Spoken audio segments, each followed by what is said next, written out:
আসসালামু আলাইকুম, সবাই কেমন আছেন? আশা করি আলহামদুলিল্লাহ সবাই ভালো আছেন, সুস্থ আছেন। আজকের ইফতারি আমি তৈরি করছি, এখনো কমপ্লিট হয় নাই।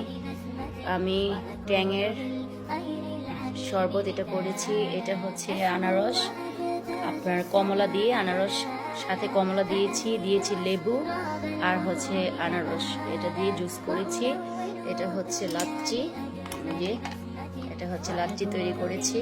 একটু ঠান্ডা খেতে আমার বাচ্চারা পছন্দ করে। এটা লাচ্ছিটা করেছি, এটা লাচ্ছি। এটা হচ্ছে বেলের শরবত, এটা হচ্ছে বেলের শরবত। এই যে আরেকটা বেলের শরবত, একটা আদরের, একটা রাইসার, একটা শ্রাবণের।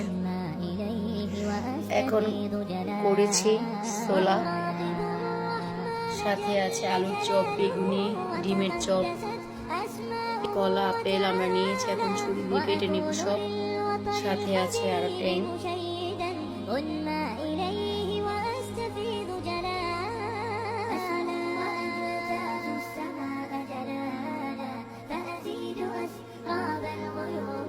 এটা আছে কাস্টার্ড দিয়েছি, আপেল দিয়েছি, কলা।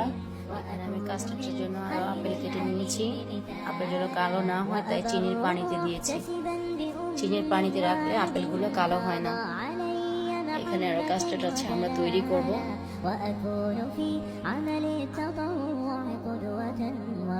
কেমন হয়েছে সবাই অবশ্যই বলবেন, কারণ আমরা বেশি জুস খাই, তাই শরবতটাই আমাদের বেশি পছন্দ সবার।